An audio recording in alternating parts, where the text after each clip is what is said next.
RJD के संस्थापक सदस्य व बिहार के बड़े बाहुबलियों में से एक रहे शहाबुद्दीन के बेटे ओसामा साहब की एक फोटो बड़ी तेजी से फैल रही है। इसमें वो जेडीयू नेता इस वक्त केंद्रीय मंत्री आरसीपी सिंह के साथ दिख रहे हैं और ये कहा जा रहा है कि ओसामा साहब की बहन की शादी 15 नवंबर को होने वाली है और यही निमंत्रण देने वो आरसीपी सिंह के गांव नालंदा पहुंचे थे, जहां पर आरसीपी सिंह के साथ उनकी लंबी बातचीत हुई और अब इसके राजनीतिक मायने भी निकाले जा रहे हैं। कल ही उन्होंने मुख्यमंत्री आवास पर बाकायदा नीतीश कुमार को शादी में आने का निमंत्रण दिया, जिसके बाद से अब खबर यह है कि क्या शहाबुद्दीन का परिवार जेडीयू के नजदीकी से उसकी नजदीकी बढ़ रही है, क्या आरजेडी से उनका रिश्ता टूट जाएगा। और ये सिर्फ इस आधार पर नहीं कहा जा रहा है कि ओसामा साहब आरसीपी सिंह के पास पहुंचे, उसके पहले मुख्यमंत्री आवास पर गए थे। बता दें कि शहाबुद्दीन के रहते हुए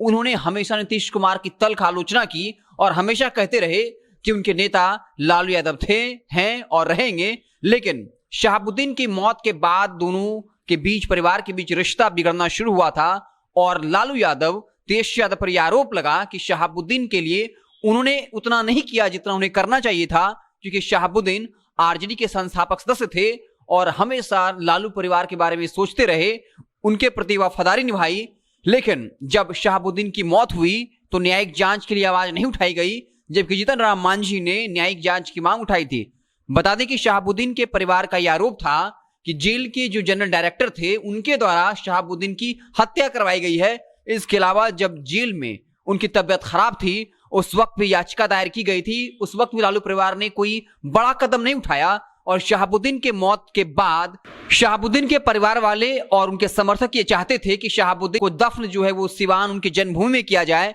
लेकिन ऐसा नहीं हो पाया, जिसके बाद लगातार उस वक्त शहाबुद्दीन समर्थकों ने तेजस्वी यादव को, लालू यादव को, आरजेडी को सोशल मीडिया पर घेरा था और उस वक्त एक ट्वीट भी वायरल हुआ था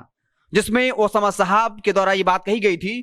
कि अगर हमारे अब्बू अपनी जन्मभूमि सिवान में दफन नहीं हुए तो तेजस्वी यादव की राजनीति हमेशा के लिए जमीन में दफन हो जाएगी। हालांकि फिर ओसामा साहब सामने और आए, कहा कि उनके नाम से किसी फेक अकाउंट से ट्वीट किया गया। लेकिन जब दिल्ली के आईटीओ पार्क में वहां पर शहाबुद्दीन को दफन किया जा रहा था, उस वक्त लगातार लालू यादव, तेजस्वी यादव मुर्दाबाद के नारे लग रहे थे। उस वक्त यह सवाल उठाया गया कि जब दिल्ली में शहाबुद्दीन को दफनाया जा रहा था उस वक्त तेजस्वी यादव दिल्ली में मौजूद थे, मात्र कुछ किलोमीटर की दूरी पे, फिर भी वो नहीं आए। इसके अलावा बता दें कि जब शहाबुद्दीन का परिवार सिवान आया था उस वक्त आरजेडी का कोई बड़ा नेता नहीं गया था, तेजस्वी यादव भी नहीं गए थे, जबकि अलग अलग पार्टी के सभी नेता गए थे। जेडीयू के नेता गए थे, पप्पू यादव गए थे, लेकिन आरजेडी की तरफ से कोई भी एक बड़ा नेता नहीं गया था। हालांकि जब शहाबुद्दीन के समर्थकों की नाराजगी बढ़ी, लगातार सोशल मीडिया पर आरजेडी को ट्रोल किया जाने लगा, तब रितलाल यादव को आरजेडी की तरफ से भेजा गया था ताकि वो तेजस्वी और कहीं ना कहीं ओसामा साहब के रिश्तों के बीच जो दूरी आई है उसको पाट सकें। लेकिन तब तक दूरी काफी बढ़ चुकी थी। हालांकि बता दें कि जब शहाबुद्दीन के बेटे की शादी, ओसामा साहब की शादी थी, तब तेजस्वी यादव गए थे, उसके बाद तेज प्रताप यादव भी गए थे। लेकिन अब ओसामा साहब की मुलाकात जिस तरीके से आरसीपी सिंह के साथ हुई है, नीतीश कुमार के सीएम आवास पर भी गए थे, जिससे लग रहा है कि अब कहीं ना कहीं ओसामा साहब यानी शहाबुद्दीन के परिवार और जेडीयू के बीच नजदीकियां बढ़ रही हैं। या फिर हो सकता है, खबर यह भी है कि शहाबुद्दीन का परिवार यह चाहता था कि शहाबुद्दीन की पत्नी को राज्यसभा भेजा जाए, लेकिन आरजेडी ने लोजपा से आए एक नेता को राज्यसभा भेज दिया, जिससे शहाबुद्दीन का परिवार काफी नाराज है। तो हो सकता है कि ये आरजेडी पर एक तरह से